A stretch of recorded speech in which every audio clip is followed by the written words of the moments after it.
Well, what's up, everybody, and welcome to the Writer's Block powered by Creative Corner Co. And I'm your host, Noah Black. And today, our guests are somebody that I've wanted on for a while. I wanted to chat with these incredible people. They're the vocalists for the rap rock band LYLVC, who is just dominating the alternative rock scene right now. And their music on Spotify alone has gained over 150,000 streams. That's just Spotify. That's not counting all the other platforms and stuff. They're about to hit the road on the Hope of a Spark tour with Atreyu, Point North, and Within Destruction. And so, man, I just want to welcome on the podcast Alyse and Oscar from the band LYLVC. Come on. Good to be here. Good to be here, man. Yeah, like I said, I am pumped to talk to you guys. The amount of incredible wave of just craziness that you guys are doing right now within the music scene. It's been incredible to see from a distance. And so from you guys, like, how's life going before we even dive into anything? What's it like with all the chaos? Oh my God, exactly. I think chaos is a great word for it. We left Raleigh, North Carolina. When was it? Like Wednesday? Yeah. Wednesday morning, sprinting for the bus, screaming out, and hit a couple of snafus along the way. So our previous tour with New Year's Day was in October, and we bought this RV, and when we bought the RV, it had 3 queens. So we had a queen in the back, the kitchenette turned into a queen, and the couch turned into a queen. But right. I mean, obviously, with the band members, we all need our bunks, you know. We not only need privacy and that feeling of like, if we want to disconnect after a show, like it's been a whole month on the road, you know, it's nice to have that space, that safe space for yourself. And we didn't have that, you know, in the last tour. And then also, like, it was believe it or not, it's not the most fun living in a hallway with 7 people. Well, I think more importantly, that means that 4 band members, like the band members that sleep on the kitchenette bed and then the couch bed, those band members had to wait until the vehicle wasn't driving anymore. So we had to get to the destination. They would be exhausted, like really wanting to go to bed, and they couldn't go to bed until we got there. They could make their beds, and then boom, they could go to sleep. So like, it just wasn't sustainable, you know? And so before this new tour, we just got on a tour with Atreyu. It starts this Thursday. We're in Sacramento, California. It goes through like Phoenix, Arizona, a bunch of dates in Texas, Denver, Colorado, Idaho, like so many different states and cities. Wow. We're really stoked. And so anyway, in Illinois, it just is all over the place. And so we knew we needed to make RV renovations before we did anything, going back on the road. So now we got 6 bunks in the back, baby. We still have the kitchenette can still turn into a bed if we want. The couch can still turn into a bed if we want. But that's like, just extra. So it's a little better now living with 6 people in a home. Still a hallway, but a very comfortable one at that. Right. That's awesome. It's a cool lineup to be able to be a part of. And oh my God. Yeah, well, yeah, I mean, we're so amped. I mean, Atreyu is a band I listened to in high school and have been dying to, just even get to see and meet and like just be a part of this like whole journey with them. So like, I've been going absolutely insane these last few months, just getting ready and getting amped and like even try to compare. So I'm so amped. Yeah. And like, even listen, I hadn't heard of Point North until this tour, but holy crap, they're so talented. Like I'm a big fan of like vocalists and stuff like that, and so his vocals are really, really good. And Within Destruction, they're just brutal as fuck. It's been cool listening to their stuff, getting ready for this tour. Very excited to be on this that tour. Bar is super high. Oh yeah, we're so excited. We're gonna start the night right every night. It's gonna be insane. That's awesome. So before I want to dive into a little bit of kind of y'all's story, how this whole thing formed together. And so, but to even backtrack beyond that, like how I know, at least how we got to connect through social media and stuff too, because it's been like back since 2016, since you were in a band previously called Kiss the Curse. Being able to see, you coming from that and then just this journey over the past, however that'd be a little over 6-7 years. And so talk about kind of that journey of, walking through what that looks like there through so many projects, and then you guys meeting up and like all that went into that. So I guess, if you wanted me to start from the Kiss the Curse days, the Kiss the Curse band a lot of the band members, like they wanted to get married and they wanted to, you know, kind of not tour anymore. Like they were just kind of exhausted and wanting to go on a hiatus. And I didn't want to. Like I was ready to still go and come on, guys, we can't give up just yet. You know, it takes a while to break into the music industry. You know, especially if you don't know what you're doing at first, you know, and you're just kind of figuring it out and trying to make those connections and stuff like that. And so I think it was just like they decided that they wanted to get married and just kind of stay in Raleigh. And so at that time, I had just gotten a job offer that would take me to Dallas. So I was like, guys, if you want to go to hiatus, I'm throwing you this bone. I could stay here in North Carolina and we could still be a band, or we can actually do the hiatus and I'm going to go all the way to freaking Dallas, Texas, and you're not going to see me for at least a year or more, you know, while I do this job. And they were just like, go ahead and take the job. And I was like, okay, kiss the curse is done, you know? And it was kind of like bitter. It was disheartening because I love those guys. I love them so much. They're so talented. And what's funny is like 6 months later, like Wade's in a band killing it with Cultus Black, and like Patty's in a band, you know, through all this time. So like they still love music. Their hiatus didn't even need to be that long, you know, like now they're killing it. But it's fine. They knew their love. But anyway, so I moved to Dallas, took a job. I'm a computer hacker for my day job. So I was hacking for OCC for a little while. And then before I knew it, I was taking over the entire team. Now I have an entire team of hackers under me. And so they allowed me to take on a remote opportunity and move back to North Carolina, which was great. I got to move back to where my friends are. And so anyway, I knew that I wanted to start another band, but I didn't know when. And at the time I was engaged. So I was engaged to be married. And so I was just focused on like straight up just work and wifey mode. And I was like, eventually I'll get back into singing, you know, when things are less chaotic. But then that engagement fell through. I was no longer engaged, and I was just like, well, let's go ahead and just like, let's dye my hair, start a new rock band, and we're gonna do this shit right, you know.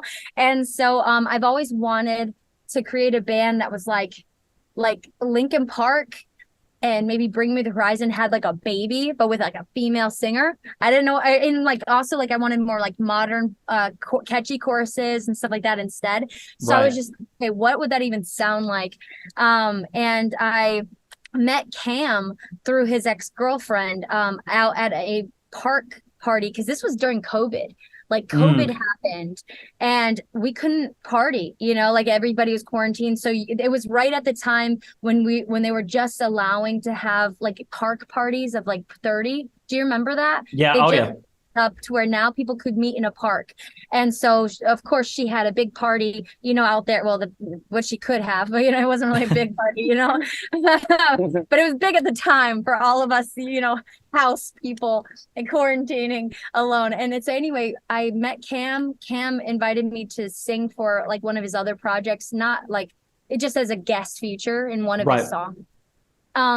And everything that I heard of Cam's music was like very synthwave, very like old school, like 80s pop or like electronic kind of music. And it wasn't my thing, but it was more of a like, I respect a lot of people in the music industry, especially people who are like their work ethic and they're putting the time in and stuff. And so like, even though it wasn't my genre of music, I was like, hell yeah, I'll sing on one of your tracks. Sure.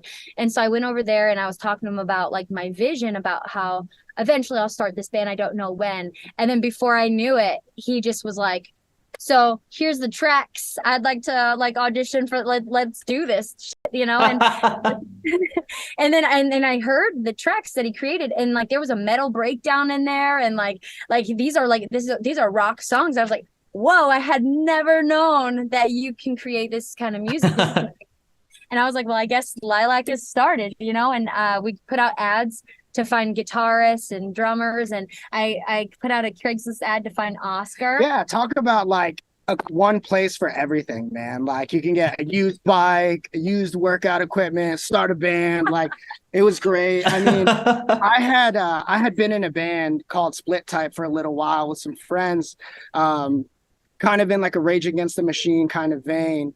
And so that's really where I got started, and kind of like the same thing with Alyse. Like after a little while, you know, our visions for what we wanted to do started splitting, and then where we wanted to ultimately go with music started changing. So I went out and did my own solo stuff when I came across a Craigslist ad looking for a rapper for a rock band. I was like, well, fuck, let me check this out. And at first, Alyse told me I was so I wrote my first idea for that. She sent me the track, and I was like, all right, let me give it a shot. She listened to it. She was like, this is No, yeah. I think you're over analyzing a little bit. Like it actually sounds like you're stiff, and you're not, it's not like what I've heard from some of the tracks that you've sent me before. And I also feel like maybe he was thinking too much, like it's an audition, you know. I just, something about it didn't feel comfortable, you know. And I want it to flow through you, and I want us to both feel this song when we do it together, you know what I'm saying? And so I asked him to rewrite it. I said take the overanalyzing out of your head, and I don't, like, completely scratch everything that was on that paper, throw it away. I don't want you to take any of those ideas. I want it to just be a completely fresh mindset when you go at this again and try again. And the second rep was just amazing. He and that's what became Undertow. Yeah. Oh wow, that's crazy. Yeah. That's so crazy. It was wild. Yeah. I just hit it from there, and then we spent the next probably like 8 months looking for everybody else to finish off, closing the band, and then from there we basically quarantined together and did nothing but work.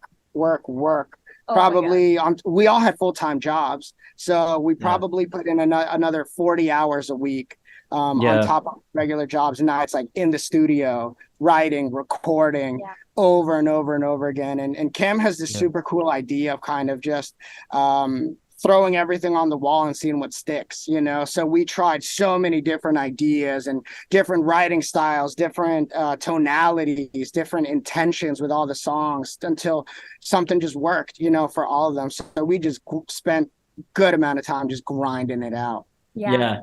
And that was going to be something too that I wanted to pick your brains on, as well as you mentioned, like you've got like a lot of responsibilities and things outside of just doing this. And so going through that whole process, obviously, you know, going through, you know, having something like you get to see the fruits of your labor, being able to do a tour like this, putting out an EP like Perfect Drug, all those great things. I know on the outside, sometimes people can look and be like, oh, they've made it. They're good. Like they're set for the rest of their life. And it's like, there's so much work that still has to be put into it. What is that like, being able to like try and balance the two, like building that work ethic together? What is that like?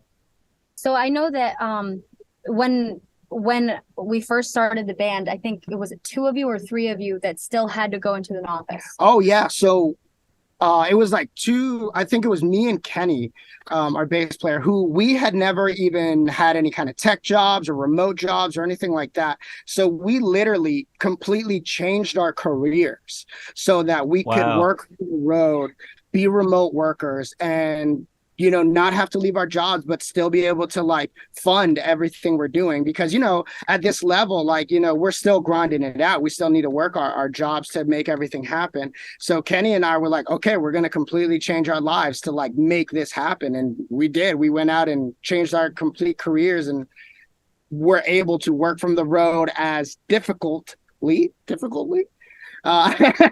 it was, bumping and you know, swerving on the road, and sleepless nights because we were all trading off driving. And like Alyse was saying, we had no real place to sleep. So we were taking turns like on the couch or on the floor, like taking naps between driving while working 9 to 5 every single day. So it's been exhausting, but very rewarding. So right. Yeah. I mean, so like, I think with this band, like, so in Kiss the Curse, my old band, like, all 5 of us were basically steering the ship. And so like when you have so many people with business ideas and they're all trying it at the same time, we don't really go anywhere, like there, you can only go so far. And so I think like with this one, we made sure that we all kind of sat down and we knew from the beginning that this was going to be with a business mindset. We knew like, hey guys, we're going to have to like, let's think forward. Like, let's think of the goals we want to achieve like later.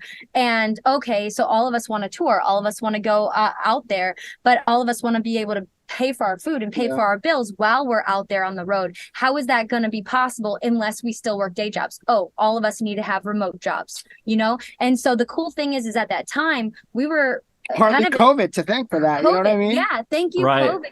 Because like not even super thank you, COVID. Yeah, well, even Sketty worked a bank job, and those are never, remote most of the time, but his was remote at the time because of COVID, and so a lot of us like just basically like had that opportunity to just try it out, where we could go out on tour, we could go for these little mini runs in Chicago and stuff and just feel it out, see how it is to be on the road with a day job without taking any PTO, without taking any days off, and seeing if we can juggle it. And we've been doing it. Yeah. Juggling much as we can. yeah. And that shows the concept that people talk about all the time, that like hard work beats talent. Obviously you guys are, super, super talented at what you do. But there's so many artists out there they are the most talented people in the world, but it's that like, are you willing to do this, and this to see what your dream is, like be fulfilled? It takes a lot of work along with the talent. And so it's very representative through what you guys do that you're able to see something like that. So that's so cool. And I'm sure pretty like eye-opening for a lot of people, and maybe a kick in the tail to like, hey, like make it work, like make it happen. If you really want it to be fulfilled, do it. Absolutely. And I think it really goes back to what Alyse was saying about intention. Like our intention for this band was to like, absolutely, like, this is what we're doing. Like, we're going to make this work and like make it happen with this.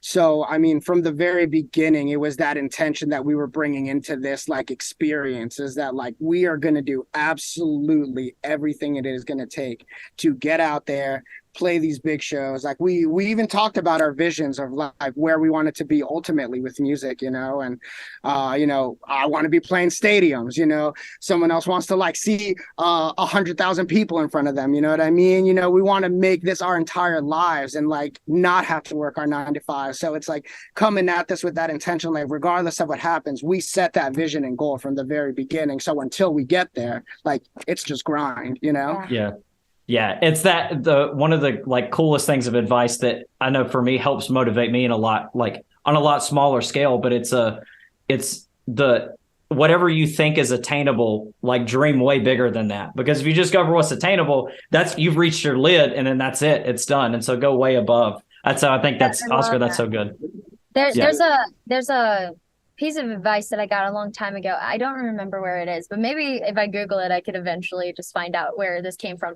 But like they said that like the only limits that we have are the limits that we put on ourselves, Mm-hmm. So like when a lot of people don't email that producer because, oh, we're not big yet, we haven't even done our first EP, or, like, oh, we can't reach out to that video director because we're not big enough yet, like we need to achieve these milestones or whatever before we get there. Why are you putting those caps on yourself? Why are you putting those, why are you putting limitations on yourself of who you can email? If that person doesn't email you back, okay, like at least you tried, but like, what if that person does email you back? The fact is that if you don't send that email, you're right. They aren't going to email you back because you didn't even send it, Yeah.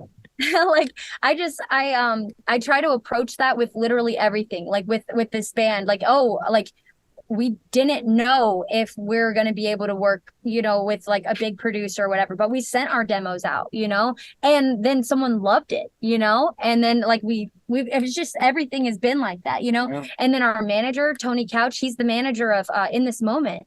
Like when random people like just like start talking about you, and you reach out to them, like I called Tony, after I said, hey, I heard that you've been asking about me. Like, the fact that I just like, you know, went out of my way to try to, you know, get his contact information and reach out to him when I knew that, you know, bugs were in his ear. Like, and he loved it. He loved us. And then we've been working with him ever since. So like, don't limit yourself, you know, go for those phone calls, go for those emails, you know, and you never know what's going to stick. Yeah, that's so good. That's such good practical advice. I think people just don't think about. They think about the industry, like the big people. They think about it as, oh, it's so unattainable that why even try? And it's like, it's a lot more attainable than you think it is. Just do the research, like putting in the work even on that side. And so that's really, really cool to see that. Even if you know the guy who's like bringing them their coffee, you know what I mean? That's an intro right there. You know what I mean? Absolutely. Let's dive into the music a little bit, right? So you guys put out the newest EP, Perfect Drug, which is phenomenal, by the way. Like, I think it captures so many different topics and just emotions, and just like there's so much powerful like messaging through the storytelling, but then just through instrumentation all day. I could go on. I could give you a laundry list of things I love about it. But just in the process, right, of constructing these like really dynamic songs that hit rock elements and pop and hip hop, like all these different things. How difficult is that, having to get all of these sounds together and producing these songs and just getting them out? How difficult was that? Where's Cam? Well, I mean, it's a process, right? Kind of like we were saying, we did it because it is hard work. Like we put in, like I said, no bullshit, 40 hours a week, like on top of our full-time jobs, like nights and weekends till 2-3 in the morning, literally trying different styles. And Alyse and I would spend hours, like full days together, going over honestly our life stories. Like that's where Alyse and I feel like really got to know each other, is like, how are we going to write this together? How are we going to like do this together? So I had to learn a lot about her. She had to learn a lot about me.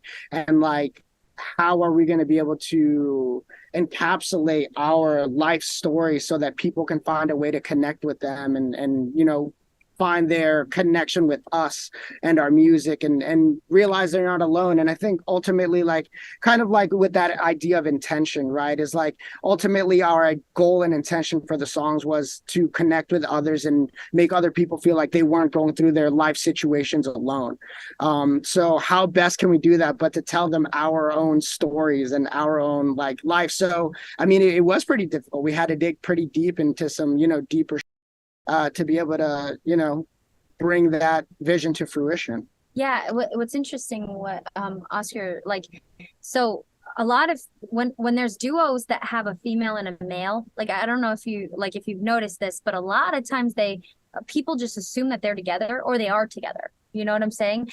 And so, but with Linkin Park or bands or like I Prevail and stuff like that also have dual vocalists, when they're two guys, they don't assume they're together. You know what I'm saying? They can both tell the same story, you know, from two different perspectives, from two different voices, but it still sounds like a cohesive song without us just guessing that those two people are dating.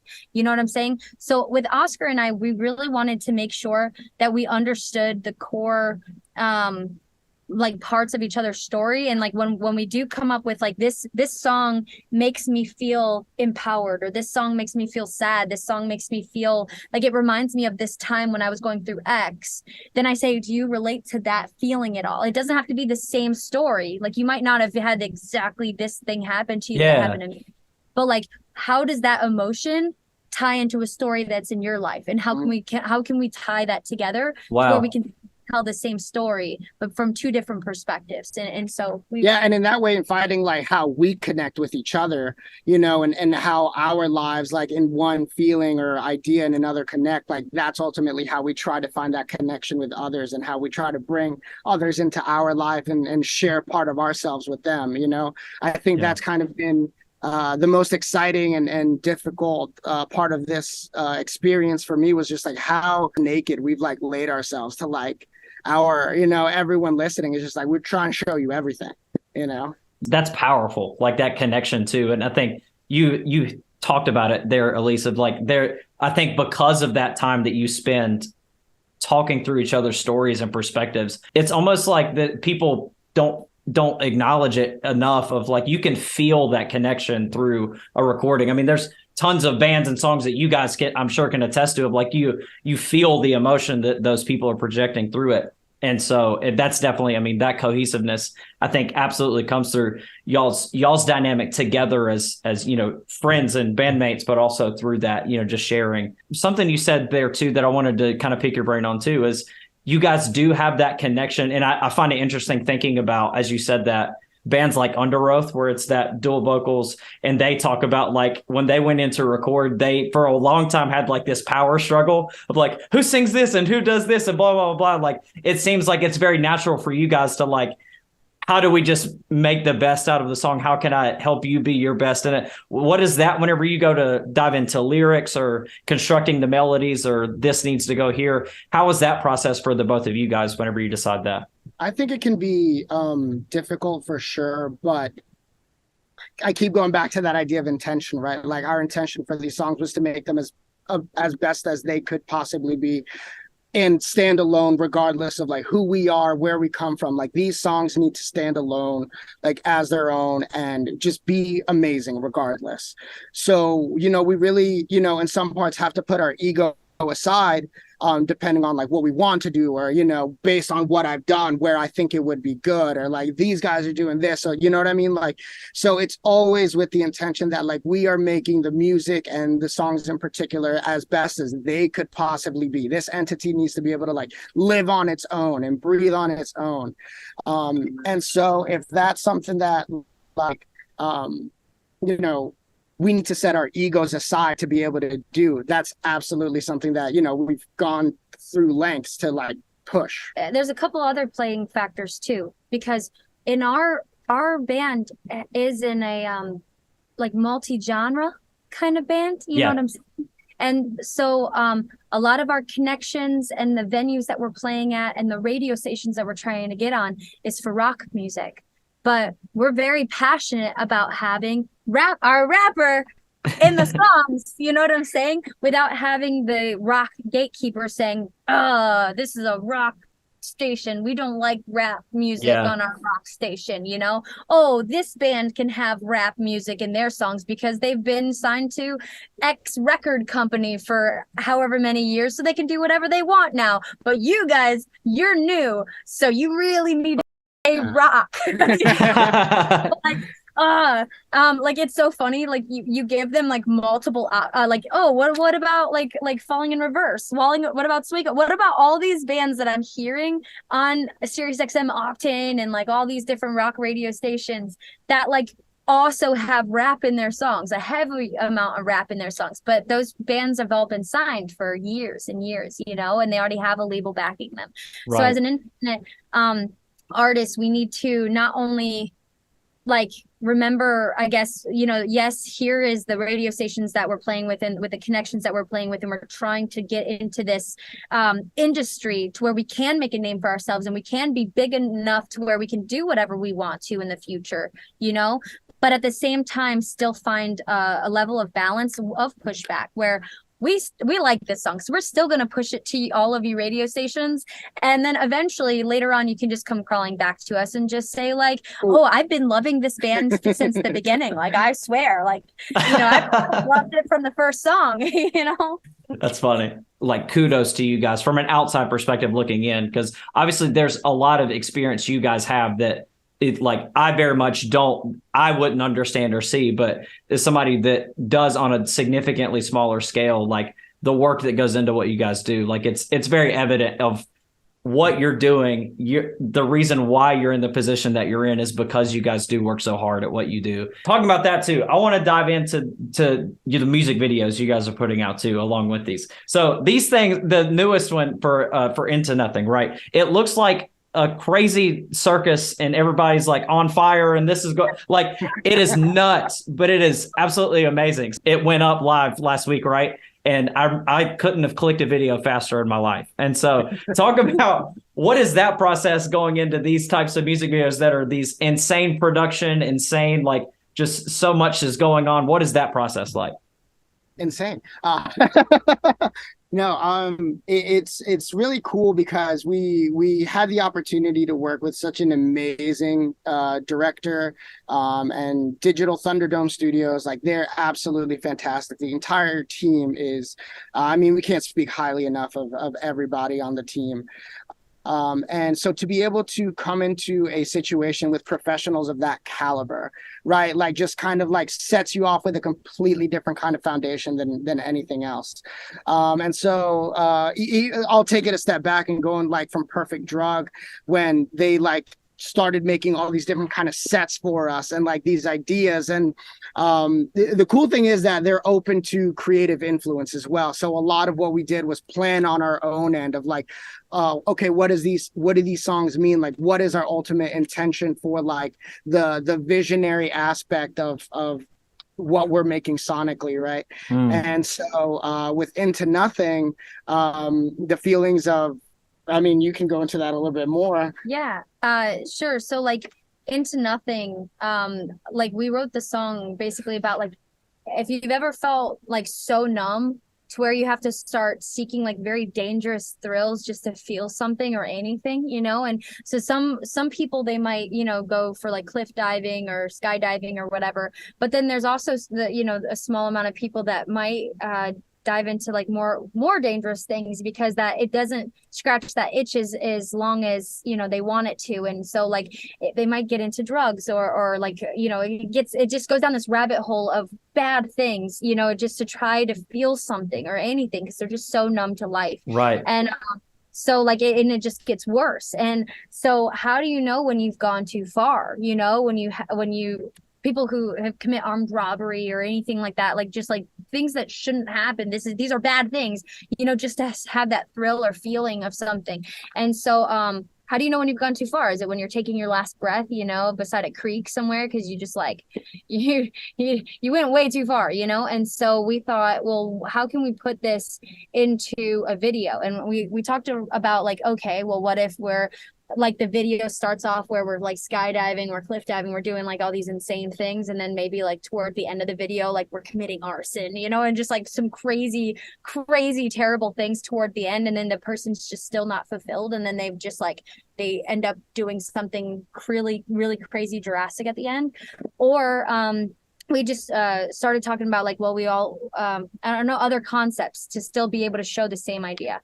And then we came up with, what if there is like an underground circus that provides a service to people that allows you to sign up for dangerous games of life or death? Like you get to be part of this circus where you can sign up to be on like the spinning wheel of death while they throw knives at you. You can hang and suspend off hooks, and you can breathe fire, and you can do all these things. And you might not live, but you know, you can sign up for the service, you know? And in order to be a part of that team, that underground circus, you have to be crazy. So I wanted Oscar to not look pretty. He's literally the ringleader Really hard to this crazy circus where they might take a dead body off of that game, you know, and then say, step on up, you know, you're next, you know? And so those people have to not be okay in the head, you know? And so like, we wanted him to look a little insane, and we wanted you to feel that nonstop, just like thrill after thrill after thrill. It gets more and more dangerous. And so the video is just intense, and it still is getting intense, and it still gets intense all the way through the end. I feel like that whole video is just like nonstop heart pumping. And I think we did it. Yeah, and that kind of goes back into our constant effort to like involve others in what we're doing, right? Like the idea of like where it started as like us originally like doing these acts ourselves is like, you know, skydiving. Like how do we like feel like we're taking things to the edge so we can feel alive? But now we evolved from that idea, like how can we make others feel like they're taking their own lives to the edge just to feel alive? Yeah, absolutely. Yeah. That's awesome. That's so cool. And you can definitely see some of that imagery through that video and stuff. And so it's cool to hear that perspective from you guys. And so now it's going to have to be, I'm going to have to jump over and then like rewatch it, hearing all that too. So you should. If you think about it, the amount of extras in that video is just insane. Like look at all the different people that were just involved in that video. It's just crazy. And all of them seeking their own way of their Into Nothing, their own form of how they seek that thrill to feel something. Yeah, that's awesome. That's so cool.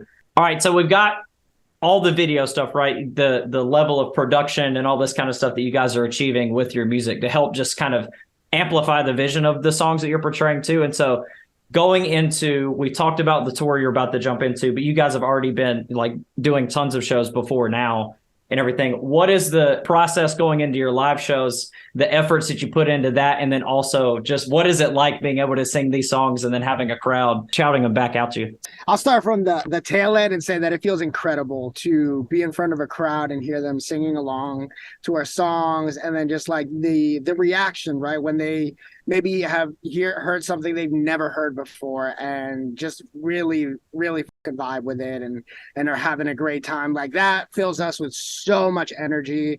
Like if you see us live, like you'll see that like the reactions from people just push our energy further and further up throughout the entire show. Like, yeah, we're probably sweating our asses off and die as soon as we step off that stage, but we are giving 150% every single time we step on that stage. Right. Yeah. You know what, like a lot of people don't know, but like before our music videos and before we go on tour and stuff, even Oscar and I, like not just the band too, the band does it too, but Oscar and I, we actually go into like my gym at my house has like the mirrors, like a yoga room with like the mirrors, and we'll practice where we're going to involve the crowd, where we're going to have them clap, where we're going to headbang together at the same time. And then we practice choreography. We bring the band members there. And then all of us, like together, we try to come up with synchronized moves that are cohesive, but at the same time, still different than Oscar and I, you know? Right. And, we work on that before our music videos and our tours. So and we spend pretty much every single day in the gym getting ready, and then we have vocal coaches we work with daily, vocal exercises we go over daily, and I think part of it, Kenny, our bassist, puts this in a really great way that I've loved, is that the people coming out to our shows are choosing to share part of their lives, not just like the money they spent on the ticket, right? But they worked for that money, you know what I mean? They took the time out of their life to like not only work to buy that ticket, but to choose to go to one of our shows and spend that time with us. Like that is something that's so special and that should be respected, that like we have almost a responsibility, like being on stage in front of those people, to give them like everything that we possibly can, because they've given us, you know, part of their life just like being there. So that's why we choose to like work absolutely 110%, is because it's something that we really feel needs to be respected. Yeah. Wow, that's powerful. That's really powerful. What's been some of your like highlight moments of shows, as well as like maybe even like crazy, like, wow, this really went wrong type stuff, like horror stories being on the road? It's just little jitters that might push us out of step with like our choreography, or verses that have to kind of get doubled a little bit with a little bit of an angrier tone the second time around because you forgot one, so you got to just do it again. So I mean, but just fun stuff, and that's kind of been the cool thing as well about like having the amazing crowds that we've had, is that they kind of like feed off the energy, right? Not everything is perfect, not everything needs to sound exactly as it does on the album, because I think live is so much of a different experience, right? So it's those little like missteps that are a lot of fun. So I've definitely like forgotten a line or two here there.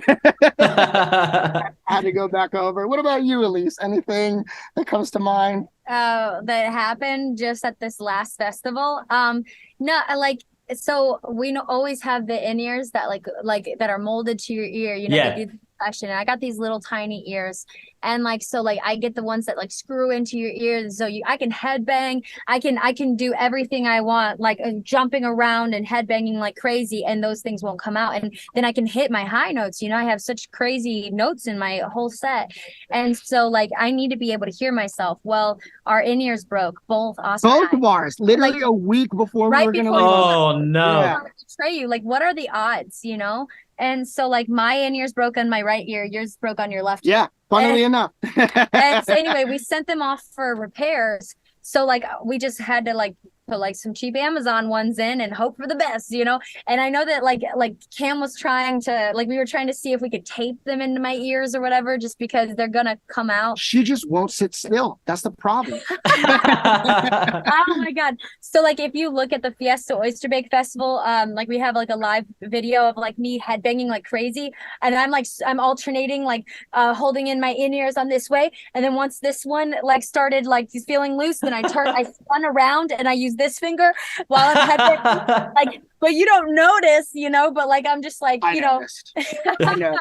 But yeah, it's about adapting. You gotta keep those in-ears in, baby, so they don't come out while you're headbanging. But if, you know, obviously if we were just regular musicians that just like stood behind the microphone, you know, and we were just like, obviously they want to come out. But Oscar and I are just so like, our whole energy on stage is just insane. Like Cam is climbing up the light towers and he's playing with a wireless keyboard that he's created on the top of the light tower, and we're like, yeah. Like, and I was gonna say that's the fun thing about Cam is he tries to break something every single time. Keyboards above his head, you know, like we're like our whole energy. Like Sketty is doing spins in the back and he lands. I mean, Kenny he's just like this bear on stage that just like headbangs like crazy in a very intimidating way, and then screams in your face and then does it again on your face, you know. And so like it's just a very no, I'm saying like that's the bang again right near your face. Stop, don't guys. But anyway, yeah. So anyway, it's very intense on stage. Yeah. And you were talking about like what is I guess one of our favorite times though. Yeah, about live. Like at the last festival that we just did in San Antonio, we went to the Fiesta Oyster Bake Festival with POD and Saint Asonia. And Everclear was there the first night and stuff. And anyway, a lot of amazing bands. And there is a song that wasn't on our EP. I'm not going to say which one, but we just did new songs. We just recorded new songs in LA, like recently, like the mix is just finished. Oh, dope. Off for mastering. Okay. But we did these songs, the new ones, at the Fiesta Oyster Bake Festival. Okay. And a lady came up to me at the tent and she said my chorus lyric of one of the new ones. So she hasn't been able to listen to it at home and stuff like that, but she just said it and she was like, oh my God, this line hits me so hard. I feel it. And she started bawling. Wow. I got goosebumps. She got goosebumps and she was just like, you got a long-term fan right here from here on out, just because that line. And I was like, that song's not even out yet. And you're like, telling my words, like word for word. Like, that's just so powerful, you know? Yeah. That really struck me. But yeah. And then, like other crazy things that you said with the RV, like, yeah, I mean, obviously RVs, you know, you got to deal with things that happen on the road. Like we had to replace the AC units and building the bunks, you know, like they had to move the toilet over to the shower and then take out the shower. And so there was some plumbing that moved. And so when we tried testing the flushing, it just like, I had a waterfall leak on both sides. I mean, we've been dealing with a lot of repairs, you know, but we're good. We're on the road. We're ready for Atreyu. Let's go. Come on. Gonna go into the tour strong. That's gonna be dope. That's awesome. So with all of that, right? So you just mentioned too, I was gonna ask like what you guys have coming up, and you just mentioned like you've still got more recorded songs that like all the mixing and stuff like that. And so what does, you know, the rest of 2023 look like for you guys? What's kind of, you've got the tour coming up and then you've got the music coming up. What's some things that you may be like looking forward to diving in? Yeah. So we actually are playing another festival on the other side of our tour, Appalachian Rock Festival. Super excited, up in West Virginia. Have a few more shows down in Nashville as well, just for the summer. Right before we actually head to Vegas, I don't know if we can release how much information about that. Yeah. And we're actually going to work with Kane Churko on our next album. Oh, wow. Yeah, he's worked with some incredible acts. Alyse knows a lot more of their names than I do. But yeah, we're planning on being in the studio quite a bit and really capitalizing on everything we've been doing so far. And kind of like I said, like we've been doing is just grind. Like right now, we're just ready to work as much as we possibly can. And then ideally looking to put out some more tour dates this fall and to winter. Yeah. Yeah. I think their goal is that we're going to put out these new songs we just recorded in LA. You know, like we're gonna do this Atreyu tour. We're gonna be putting out the new singles. We're gonna go record with Kane Churko, and then immediately after that, have some kind of fall tour planned. So I know that our manager has been talking about us building like a fly rig. So I don't know if it'll be international tour or what's going on, but we will be announcing it soon. That's dope. For the people out there that are jumping in that are, you know, that are fans of what you guys are doing or have kept up with you for, you know, wherever facet of life, if they jumped in, you know, keeping up with some of your previous projects or jumping in, you know, just supporting Lilac or whatever, that are wanting to dive into what recording or writing music looks like, or maybe they are already doing it and are looking to kind of take it to the next level. What's some different advice that you would give to those people based on where you guys are in your positioning now, that you would just say, hey, whether it's on the writing aspect or the recording or, you know, live shows, what would be some of that advice you would give? I think for me, one of the biggest things I could say to someone is consistency. Consistency, like whether it's good, bad, whether someone told you that it's like amazing or they told you it's absolute shit, like write more, keep working, like don't stop. Like there's something about a consistency that just keeps you moving and keeps you motivated. The more material you have out, the more experience you're going to have writing that material, right? Which is ultimately just going to make you a better writer and better performer. So like just don't stop. Like literally that's like the biggest, I think, undertone of everything is like don't stop. Like keep writing, keep working, keep working on your moves, keep working on your vocals, keep working on your guitar skills, drum skills, like everything, like whatever it is. Like for me, I think that's what's been my biggest point of evolution. And I have Cam to thank a lot for it, is because he made me put those reps in, you know. I will definitely say that I was not the artist I am now when Lilac first started. And I'm very grateful for that, because I've had the opportunity to surround myself with a group of people who are so talented and so intentioned towards working on their craft and being better than they were yesterday, that I got to align myself with that kind of energy. So, you know, do it, you know, and then because of that constant push and motivation from everyone around me, just, you know, keep going. Yeah, that's so good. Alyse, what about you?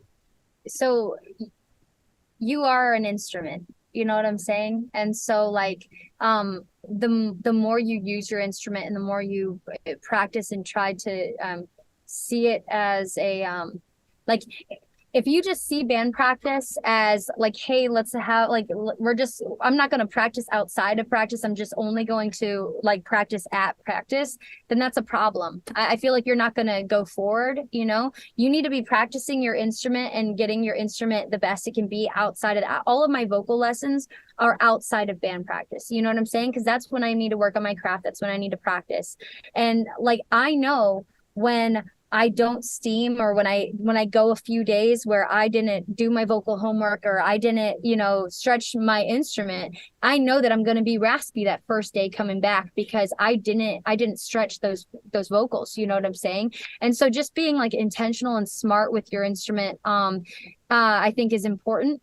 I agree completely with Oscar about like repetitions, like especially when you're starting to work with producers and other writers and stuff like that. They're all going to have good ideas, but like you want your idea to be there. So like if they didn't like your first one, that's fine. Give me 5 minutes. I can write another. You know what I'm saying? And just getting to the point where I can spit out a completely different melody, completely different lyrics or whatever in 10 minutes, you know, 10 minutes, it's a completely different chorus. You know what I'm saying? And they might like that better. You know what I'm saying? Instead of having to rely on other people, or that, you know, just like get used to writing under pressure over and over and over again and throwing away those lyrics, throwing away those ideas, throwing away that cadence, that rap cadence or whatever. Just throw it away and write it again. You know, take the same instrumental and write different lyrics and vocal melodies over that same instrumental with a completely different concept in mind of what you're writing about, you know? And so just use that as an exercise. I think that's very important. And then last but not least, I would really recommend like connections. I think one of the things that really burned me with my old band was I didn't know that like, hey, PR reps can make a big difference for when you are releasing an EP that you spent so much money on. You can spend so much money on a producer and make this great record, whatever, but you don't have the team to help show you how to even release that record right. Like, I mean, I feel like our old songs on my old EP for my old band were great songs and they were recorded really high quality, but I didn't have the team or the proper incremental steps in order to release that record right, you know? So it just like fell on deaf ears. Whereas like this was our first EP with Lilac. Isn't that insane? Like this was our first EP. And just by doing, like we had a PR rep, we had a radio promo rep. I made sure that I had like teams that like, and people who had connections and people who could talk to other people, little spiders and everywhere, making this giant web of people while we were releasing the incremental like singles of the EP, to where by the time it came to the EP release, holy crap, Lilac has smacked everybody in the face with the you know? And now we're on tour with Atreyu, which is just insane. Like we just released our first song like less than a year ago. Was it? About a year ago. It was March of last year was when we released our first song, Perfect Drug. That's crazy. And I love that journey. And it's, once again, it's circling back to the Oscar used that word consistency. If it's just that hard work and just like keeping it pushing and keeping it moving. And so, I mean, that's why it makes it so evident you guys are in the position that you're in right now. And so I know you're going to go out like on this tour and you're going to make it so hard to follow you guys. Like you've got all these great bands that let me tell you, like, that's the idea. Yeah, that's so dope. Well, hey, just as we get ready to wrap up, once again, I just want to say thank you guys for jumping on and taking the time to, I know in the craziness and in all the chaos, like you did not have to take the time to come and talk to me, but I really appreciate you guys coming and hanging out with me for a little bit. Absolutely. Thank you so much. We really appreciate it. Yeah, absolutely. So for anybody that wants to stay connected with you guys, what's the best way that they can stay connected with you guys personally or through just the band in general, and the best way that they can support you? LYLVC, Lilac. Go to lilac.com, go to Facebook, Instagram, Twitter, everywhere, and type in LYLVC. Follow us on all of our social media. Our TikTok's been blowing up. Like, just follow everywhere. We love you. That's awesome. Awesome. Yeah. Thank you guys so much. And excited to see what all the rest of the year with everything going on, what all you guys are going to accomplish. Thank you so much. And thank you all you guys for watching and tuning in to the Writer's Block. Be sure to stay subscribed to the channel, stay connected to the podcast, wherever you're listening from. We just want to say thank you. And man, we look forward to talking to you again soon. Love you guys.